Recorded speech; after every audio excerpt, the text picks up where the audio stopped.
Point Mix, a sua agenda eletrônica. Agora é o momento da nossa sintonia cerebral com o Dr. Leonardo Lourenço. Para propósito, missão ou sentido de vida. Eu gosto de usar a história de um grande amigo meu para exemplificar isso. Ele é um mestre em hipnose e adora dar aulas e cursos sobre isso. E no comecinho da pandemia ele viajou para a Espanha e começou a passar mal já no avião. Mal-estar, suando frio, chegou lá, passou mal no hotel, vômito, diarreia, não conseguia ficar em pé, teve que tomar soro no hotel, pensou seriamente em cancelar a palestra que ele ia dar no dia seguinte, mas resolveu ir até lá. E ele conta que quando ele subiu no palco, todo aquele mal-estar desapareceu. E ele deu normalmente, com entusiasmo, com alegria, a palestra que ele costuma dar a respeito do tema que ele ama, e não sentiu nenhum daquele mal-estar. Terminando, ele precisou ser quase arrastado de volta para o hotel e continuou passando muito mal. No dia seguinte ele tinha outra palestra, pensou em cancelar de novo, mas foi até lá.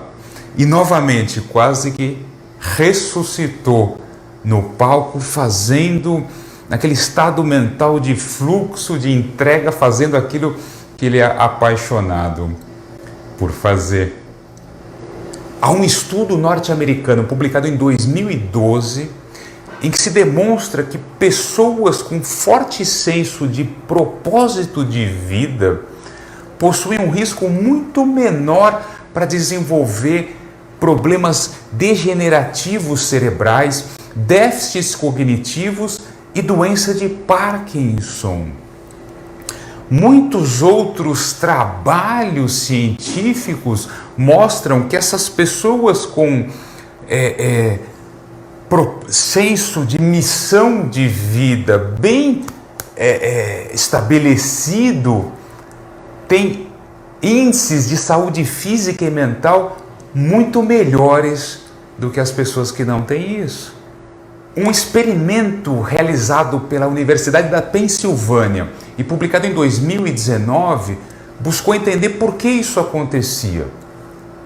Eles pegaram então 220 pessoas sedentárias e começaram a dar mensagens de atividade física e vida saudável para essas pessoas. E ver o que acontecia no cérebro delas. E eles notaram uma coisa muito interessante.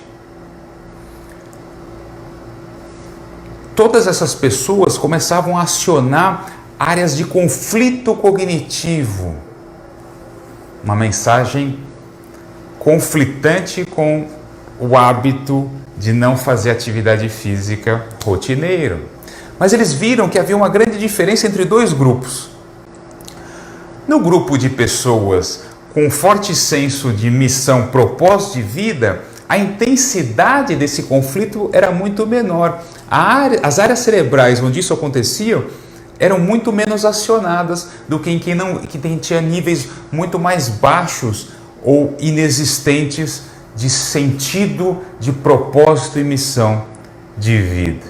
Então o que isso quer dizer? Que é muito mais fácil uma pessoa com forte senso de missão de vida mudar comportamentos e hábitos, mesmo que desagradáveis, para passar a ter uma vida mental e fisicamente mais saudável. Existem situações que eu costumo chamar de síndrome da perda do propósito. O que significa isso? Veja como não é raro aqueles casos em que uma pessoa dedica a vida toda a constituir um patrimônio, uma segurança financeira para si e para a família, e quando se aposenta, logo depois começa a desenvolver Parkinson. Ou aquele caso da pessoa que dedicou a vida toda a cuidar e criar os filhos. E aí quando eles crescem, casam e saem de casa, logo em seguida a pessoa começa a desenvolver Alzheimer. Ou aquela outra pessoa que dedicou uma vida toda a cuidar do marido ou da esposa, e aí quando esse cônjuge morre, logo em seguida a pessoa também morre. Então veja que muitas vezes a gente não presta atenção ao que está norteando a nossa vida, as nossas motivações. Por que a gente faz o que a gente faz todo dia?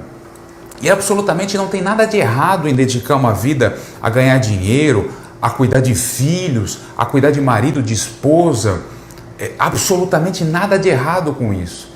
O risco existe quando todo o foco é dado em situações muito limitadas e restritas, como uma ou poucas pessoas, um RG, um CPF, um CEP, e com prazo de validade.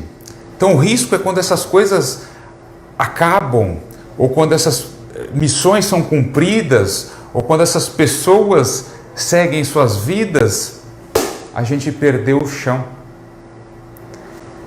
Então ter, às vezes, propósito ou missões que sejam mais atemporais, que não dependam de um prazo de validade, ou que não dependam de uma única pessoa, ou poucas pessoas, ou poucas circunstâncias, ou um único local específico, possa diminuir esse risco.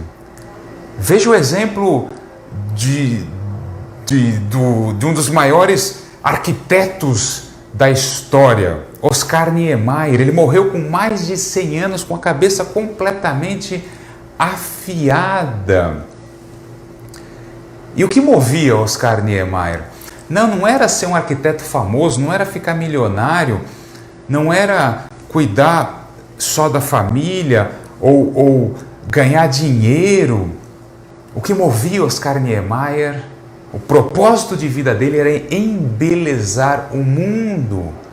Não era ter um grande escritório de arquitetura, nem uma grande construtora, era embelezar o mundo.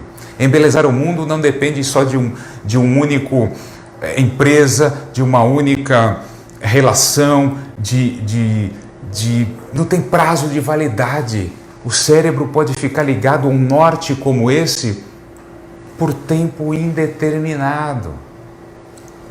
Então, ele tinha a família, ele tinha os amigos, se dedicava a eles, mas ele tinha sempre esse norte a se apegar para continuar, independente do que acontecesse, de mortes, de desafios, de rupturas, de falências, do que quer que acontecesse. Propósito de vida, no fundo, não é o que fazemos, é o que o todo faz através de nós. A questão é o quanto nos permitimos que isso aconteça. Por quanto tempo vamos nos defender com armaduras de ilusão, impedindo assumir aquele lugar que a gente nasceu para ocupar? Muito obrigado pela sua atenção. Muito legal, tá aí. Propósito de vida, né? Ao contrário do que a gente sempre imagina quando a gente fala de propósitos de vida, o que a gente quer fazer. Vocês viram essa mensagem no finalzinho do Dr. Leonardo, né? Não é o que você vai fazer, é o conjunto, né, que faz aquilo acontecer. Então, o que você se permite fazer. Eu acho isso muito legal. A mensagem do Dr. Leonardo hoje, fantástico. E quando ele estiver aqui ao vivo, eu vou pedir para ele falar novamente essa questão, porque é muito importante. Propósito de vida, né, e a neurociência aí junto, que é um conjunto. Bom, agora vamos para o nosso quadro Nas Ondas da Terapia, com a terapeuta Adri Pereira.